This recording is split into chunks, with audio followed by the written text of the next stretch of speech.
지난 영상에서는 조직 내에서 발생할 수 있는 스트레스의 특징에 대해서 알아보았습니다. 이번 영상에서는 먼저 조직 관련 극복 방안과 개인 관련 극복 방안으로 나누어서 스트레스 극복에 대한 이야기를 해보려고 합니다. 경영학과 리더십 강의 영상을 올리고 있습니다. 계속 업데이트 정보를 받아보실 분은 지금 구독해 주시면 감사하겠습니다. 조직 관련 극복 방안을 먼저 알아보겠습니다. 두 가지 방법을 알아보려고 하는데요. 먼저 조직 구조나 기능을 변화시킴으로써 스트레스를 경감시킬 수 있는 방법입니다. 조직 내 스트레스의 많은 부분이 조직 내 구조나 기능에서 유래하기 때문입니다. 조직의 의사결정에 종업원을 참여시키거나 분권화를 통해 직무 스트레스를 줄일 수 있습니다. 보상이 합리적이고 공정하도록 보상 체계를 조정하면 스트레스가 최소화될 수 있습니다. 시의적절한 훈련이나 올바른 선발과 적정 배치를 통해 개인과 직무 간의 부적합 관계를 해소시킬 수 있습니다. 기업 운영에 관한 정보를 개방함으로써 원활한 의사소통이 되도록 하는 것도 스트레스를 감소시킬 수 있는 방법일 것입니다. 두 번째로 직무 성격의 변화에 대해서 간략히 알아보겠습니다. 이는 직무 확대나 직무 충실화를 통해 적당한 직무 설계가 이루어지면 스트레스가 줄어들게 된다는 관점입니다. 그러나 성취 욕구가 낮거나 통제의 위치가 밖에 있는 외제론자들에게는 이러한 직무가 오히려 스트레스의 요인이 될 수 있기 때문에 이 전략은 선별적으로 적용하는 것이 바람직합니다. 또한 직무 순환도 특히 스트레스를 많이 주는 직무로부터 단기적인 피난처를 제공할 수 있습니다. 지금까지 조직 관련 극복 방안을 알아보았고요. 두 번째 큰 주제로 개인 관련 극복 방안에 대해 알아보겠습니다. 그 중에서 첫 번째로 스트레스를 피하는 것이 아니라 공격함으로써 스트레스에 대한 내성을 기르는 방법이 있습니다. 두 번째로 인지치료법입니다. 인지치료법은 스트레스를 받던 때의 사건, 상황, 생각, 감정 등을 기록해 두었다가 나중에 마음이 평온해졌을 때 다시 보면서 스스로의 생활 형태나 원인 등을 파악하고 해결책도 자신이 만드는 것입니다.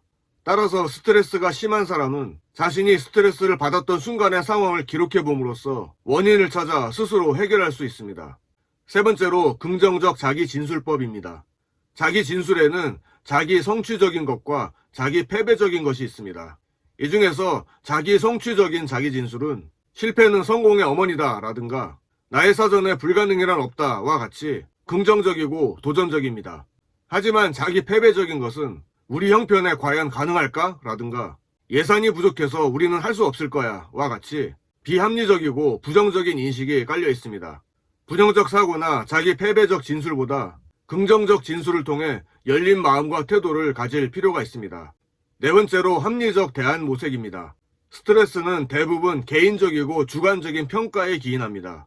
따라서 개인의 주관적 평가가 비현실적이거나 부정적인 경우 스트레스 상황에 놓이기 쉽습니다. 앨리스의 합리적 정서 치료 RET 방법에 따르면 어떤 사건에 대한 부정적인 감정 반응은 그 사건 자체가 아니라 그 사건에 대한 우리의 해석에 기인합니다. 우리가 부정적으로 생각하면 우리의 감정 반응도 부정적일 수밖에 없습니다. 그러나 보다 합리적이고 긍정적으로 생각하면 오히려 안정을 얻고 희망적이 됩니다. 앨리스는 이것을 정서 반응에 대한 ABC 모형으로 제시하고 있습니다. 여기서 A는 승진에서의 탈락이나 입시에서의 패배와 같은 스트레스를 일으키는 사건들을 가리킵니다. 그리고 이러한 사건을 만나면 실망하고 낙담하는 결과, 즉 C에 이르게 됩니다. 그러나 앨리스는 이 사이에 B, 곧 신념 체계를 집어넣고 사건에 대한 신념이나 평가에 따라 결과가 달라진다고 보았습니다. 즉 같은 사건에 대한 평가가 합리적일 수도 있고 비합리적일 수도 있다는 것이죠. 스트레스를 해결하기 위해서는 좀 더 합리적인 평가를 통해 자기에 대한 남들의 평가보다 스스로 자기를 존중할 수 있어야 합니다. 다섯 번째로 명상이나 상상입니다. 명상이란 눈을 감고 차분한 마음으로 깊이 생각하는 것을 말합니다.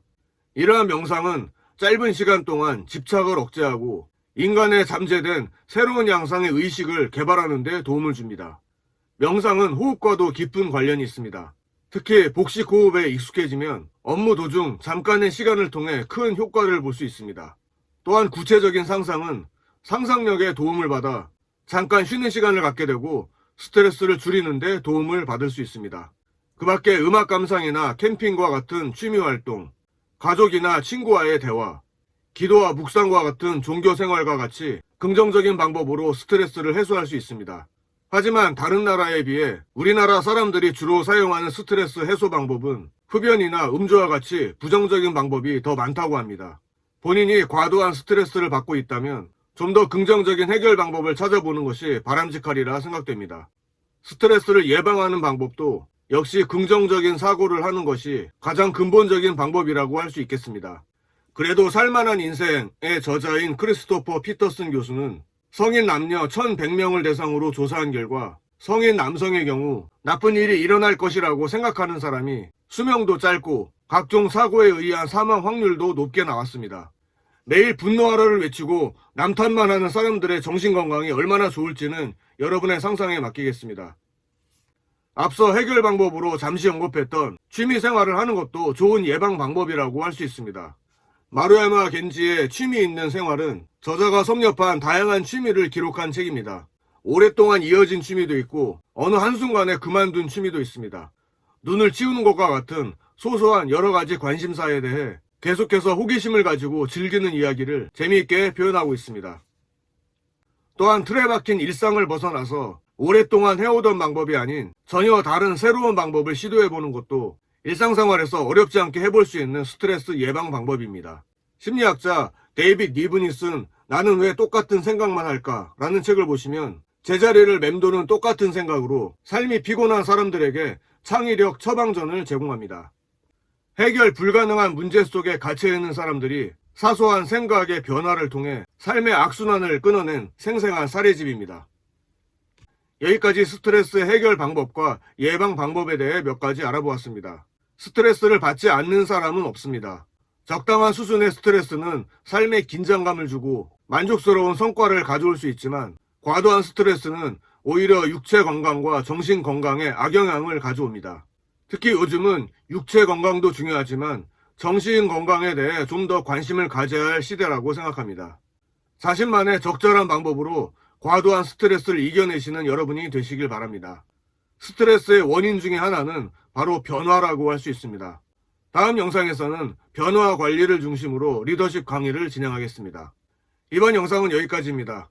내용이 도움되셨다면 좋아요 눌러주시고 앞으로 계속 강의 영상을 받아보실 분은 지금 구독해 주시면 감사하겠습니다.